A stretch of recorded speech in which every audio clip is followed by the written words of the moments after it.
The holidays have arrived at the Home Depot, and we're here to help bring the excitement with decor for every part of your home. Check out our wide assortment of easy-to-assemble pre-lit trees so you can spend less time setting up and more time celebrating.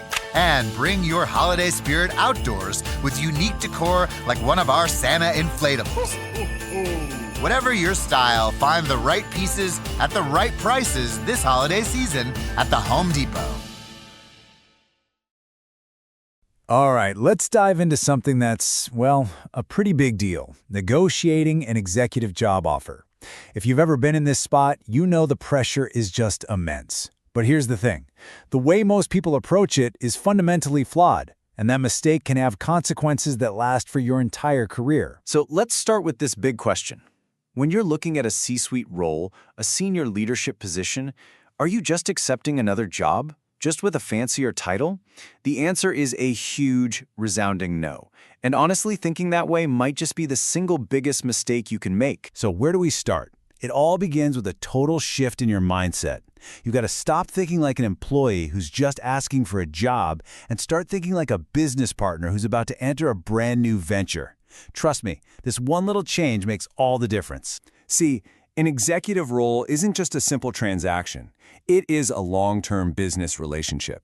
Think about it. The company is investing in you to create value, to drive real results. And in return, you're investing your time, your reputation, your entire career path in them. It has to be a two-way street.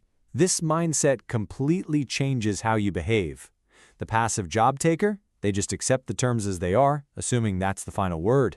But the business partner? Oh, they see that first offer as exactly what it is, a starting point. They assume every single term is negotiable.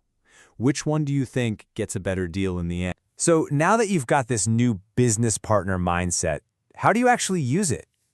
Well, it starts by being really vigilant during that offer stage. You're not just looking at the salary number. You're looking for clues, for signs that tell you how healthy this future business relationship is really going to be. And let's be crystal clear about this. This isn't just wishful thinking. It's a hard and fast rule. For any legitimate executive role, that initial offer is the beginning of a serious conversation. If a company tries to tell you it's the end, well, that's when some serious alarm bells should start ringing. These are the big warning signs you have to watch for. A take-it-or-leave-it offer? That just screams inflexibility.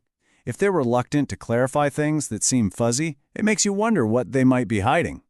And if they hesitate to put promises in writing, that tells you a verbal commitment probably isn't a commitment at all. So, why is a non-negotiable offer such a massive red flag? Just think it through for a second. They're hiring you to create immense value, right? To grow revenue, slash costs, to make a real impact. Your offer should reflect that. So if a company won't even negotiate, it kind of suggests they don't truly value the results they're hiring you to get. Okay, you've got the right mindset, you know what red flags to look for. What's next? The playbook. This is your action plan, your guide to navigating the negotiation with total confidence. And you know what? The playbook is actually pretty simple. It's just 3 steps. First, assume nothing. Don't you dare fill in the blanks yourself. Second, ask for clarification on absolutely everything. Because guess what?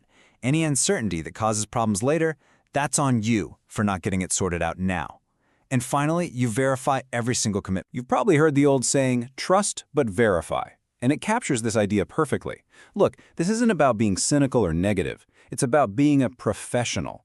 The best business relationships are built on trust, for sure. But that trust is cemented by clear, verified agreements that protect both you and the company from any misunderstandings later on. Okay, this all leads us to the single most important action in this whole process.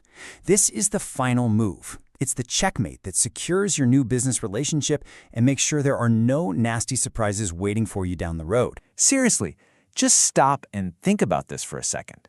Someone makes you a big promise about a bonus or your promotion timeline or maybe the resources you'll get for your new team. You say, great, let's just pop that into the offer letter. And they hesitate. They get weird about it. Why? Why would they do that? The answer is really simple and really direct. There is only one reason to avoid putting a commitment in writing. It's so they can keep the ability to walk away from it later. A verbal promise feels good, but it isn't binding. A handshake is a nice gesture, but a signature on paper, that's what makes it real. So that makes our ultimate goal here crystal clear, doesn't it? Get what you want and get what you deserve in writing. This isn't about you being difficult or a pain. It's about being a smart, prudent business partner. It's what's expected at this level. When you really adopt this mindset and you follow this playbook, you're not just negotiating a better salary. No, you are fundamentally changing the entire trajectory of your career.